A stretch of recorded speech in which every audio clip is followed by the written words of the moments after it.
What is up, YouTube? And welcome back to Yu-Gi-Oh! House. Today, I'm going to be showcasing the best Spright build post the December 1st Forbidden and Limited list. But before I do, make sure to like, comment, and subscribe. Alright, let's jump in. We're going to start off the main deck with one of the most important cards in the strategy in Spright Blue. Like most of the Spright monsters, you can special summon this card from your hand when you control a level or rank 2 monster, and on summon, Blue grabs another Spright from the deck. I max out on Spright Jet as well to assure that I have access to my Spright spells, grabbing follow-up in Spright Starter or a disruption in Spright Smashers. I play a single copy each of Spright Red and Spright Carrot. Red sends a level, rank, or link 2 monster to negate a monster effect, and Carrot pays the same cost but negates a spell or trap instead. Spright Pixies is an in-archetype out to Towers monsters, which is Yu-Gi-Oh! Jargon for a monster that is unaffected by card effects but can still be destroyed by battle.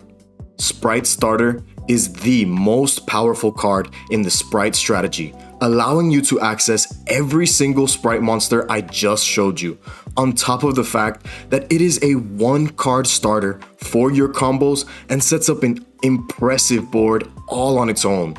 Spright Smashers is a searchable out to monsters that can't be targeted and can even be used to get rid of pesky floodgates. The setup for this card is a bit steep, having to have a Spright card in hand or grave to banish as cost before having to banish a level, rank, or link 2 monster you control is the reason I don't play multiples. Our dedicated normal summon for the deck is Nimble Beaver, which on summon will special summon a Nimble Angler from deck, allowing you to explode with Spright Sprint. And it's worth mentioning that Beaver can also special summon from grave, so adding it back from grave off of Totally Awesome allows you to endlessly loop this card turn after turn. 2 copies of Nimble Angler is all you need to turn cards like Nimble Beaver and Spright Starter into some insane 1-card combos. When this card is dumped from deck or hand, you can special summon up to 2 Nimble monsters from the deck, excluding Angler, and you're likely getting that effect off when you're link climbing into Spright Sprint. Rounding off our level 2 monsters is 2 copies of Swap Frog, our mini package to access Totally Awesome. I am only playing 2 because it's my gigantic Spright target, so opening it isn't necessary. Though, I will admit that the 3rd copy is tempting because bouncing BYSTIAL monsters to set up more Tearlament disruption is absurd, and bouncing itself to hand is the best way to dump an angler you might have drawn into.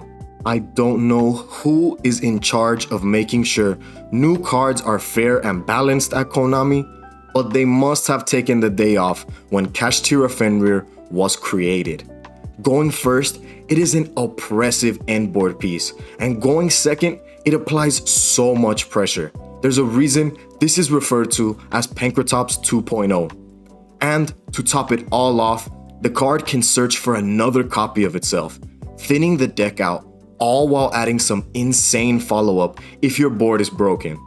I want to point out that Fenrir's effect to banish a card face down does not directly chain to your opponent's monster effects. It will trigger on the resolution. This card has an absurd price tag right now, and I would hate for you to invest without knowing how the card interacts with your opponent. BYSTIAL MAGNAMHUT is starting to look like less of an option and more of a mandatory hand trap this format. Like the other BYSTIALs, this card's effect to banish a light or dark monster from the graveyard and special summon itself from hand becomes a quick effect while your opponent controls a monster. But what separates MAGNAMHUT from the rest of the archetype is that on summon, the card will search for more disruption during the end phase. I have also decided to max out on the BYSTIAL Druid Worm, that way I'm seeing my ISHIZU Tearlament counters more often than not. And this card has the added bonus of sending a special summon monster my opponent controls from field to grave when this card is sent from field to the grave. I like to run a single copy of Serenir to pile on more BYSTIAL names to use, adding another layer of disruption. Though, I will admit, that its second effect is rather useless in this strategy since I'm not running the branded spell and traps. The Pot of Prosperity is a forbidden and limited list worthy card. Banishing 3 or 6 cards of your choice from the extra deck to dig that many cards deep into the deck adds an otherworldly amount of consistency to this deck. Whether you're rounding off combo pieces or grabbing your board breakers, this card never fails to swing the match in your favor. Triple Tactics talent, like the next couple of spots on my deck list, are meta calls. The phrase, "our turn," is the best way to describe this Tier 0 format, and you can take full advantage of this by using cards like Triple T. You have the choice of either gaining hand knowledge to rip a card out of your opponent's hand, or snatch one of your opponent's monsters to extend, or draw 2 cards. 3 effects that belong to cards that are banned are wrapped into a single card. But this card is held back by it being once per turn, and it's why I don't max out on it. Both Change of Heart and Mind Control are limited to 1 copy each, and for good reason.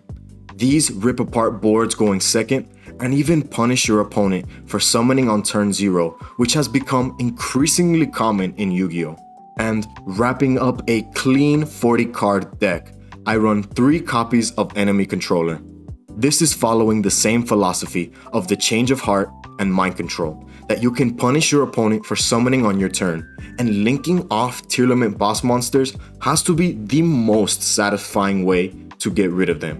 Not to mention, this is a hilarious out to monsters like Baguska because changing its battle position will alter its effects. To start off the extra deck, I'm running 2 copies of Gigantic Spright. This card allows you to special summon any level 2 directly from the deck, bridging together all the level 2 engines that I run, and locking both players into summoning level, rank, and link 2 monsters is how this deck is able to completely ignore Nibiru and BYSTIAL monsters when you're comboing off. Plus, this card can use link 2 monsters as material for its summon, and as long as they are material, then this card jumps up to a whopping 3200 attack. 2 copies of Spright Elf is really all that is necessary for the deck. Though, if you're fairly new to the deck, then I would recommend 3 copies until you get used to managing your resources. Elf's quick effect can revive any level 2 monster from the graveyard, and if your opponent controls a monster, you can revive a link or rank 2 monster instead, which is why this card has such strong synergy with Totally Awesome. And as if that weren't enough, the monsters it points to can't be targeted by your opponent's card effects. Spright Sprint is why the Nimble package has become quite the staple in the Spright strategy. Dumping any level 2 monster from the deck allows Sprites to put up some of the scariest boards in all of Yu-Gi-Oh! While only one of its effects can be activated per turn, and only once that turn, its second effect is equally as powerful, bouncing a monster from field to hand as long as you can detach 1 material from an Xyz monster you control. Number 2, Ninja Shadow Mosquito is a welcome addition to the deck. Released in Battles of Legend Crystal Revenge, Shadow Mosquito is an OTK enabler. Its effects trigger every time an attack is declared, and no, it's not once per turn. You have the option of either detaching a material to place a hallucination counter on an opponent's monster, which will also negate its effects, if any, or you can go ahead and burn your opponent equal to the attack of a monster with a hallucination counter, which is absolutely insane. This card steals you so many games. Number 65, Djinn Buster, is some key utility available to this strategy. It's another negate that you can pile on to your first turn board and makes it a lot harder for your opponent to play through it. Onibimaru's Soul Sweeper is a great answer to floodgates like M-Pen, and of course, the only real drawback is that the monster you banished will return during your opponent's end phase, but cracking your opponent's board always helps you OTK.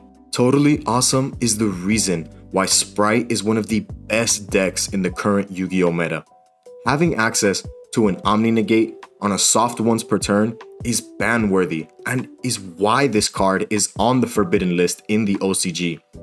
Totally Awesome can also add follow-up if it's sent to grave, adding any water monster from your grave to hand. I decided to run the Zeus package, even though it is a bit lackluster in the tier matchup, because not being prepared for other strategies is what is going to keep you from climbing to the top tables.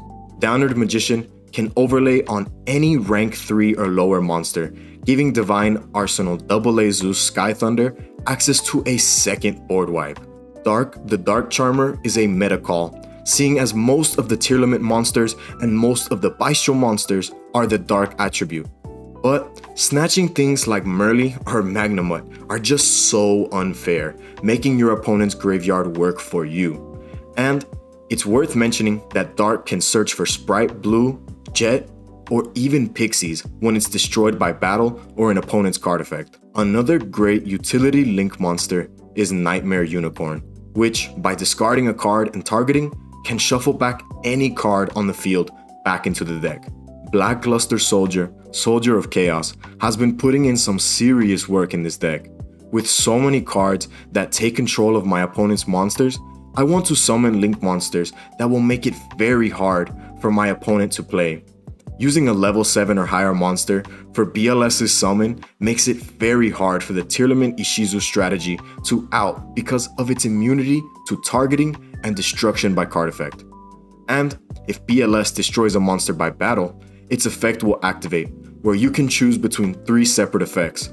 The first being a gain of 1500 attack, the second being a second attack during the battle phase of your next turn, or the last, which is a non-targeting banish of any card on the field. Rounding off the extra deck, the OTK enabler himself, Access Code Talker. This is usually what's sealing the game for me on the crackback and puts in so much work against rogue strategies. Getting into the side deck, I run a single copy of Volcanic Scattershot. If this card is sent to the graveyard, you can burn your opponent for 500 damage. Dimension Shifter is the MVP of the side deck. This is the easiest way to counter any sort of ISHIZU strategy, and with Herald of the Orange Light at 1, you're going to be resolving this card a lot more often, making sure that no one has access to their graveyard. I like to pair Spright Gamma Burst with Dimension Shifter, allowing for some really insane OTKs, because all your level, rank, and link 2 monsters just jumped up 1400 attack. Lightning Storm is versatile in the fact that it either wipes back row or attack position monsters, and is a great answer to the Flawanderi's matchup. Now that Mystic Mine is banned, it's safe to say that the best going second card in all of Yu-Gi-Oh! Is evenly matched. Giving up your battle phase to banish all but one of your opponent's cards is the best way to rip apart a board. The Banlist just refuses to deal with Artifact Scythe. When this card is summoned on your opponent's turn, a lingering effect applies that will lock them out of their extra deck for the entire turn. And wrapping up the side deck, I have 2 copies of Artifact Sanctum to pair with a copy of Trap Trick. Sanctum is how you're able to special summon Artifact Scythe from your deck. And instead of running a 3rd copy of Sanctum, I opted to run Trap Trick, which can clean up the entire engine and make sure I'm not drawing into dead copies of Sanctum. Alright guys, that is my Power Spright build post-ban list, built to counter the Tier 0 format. Thank you so much for checking back in with Yu-Gi-Oh! House. Have a wonderful holiday season, and peace!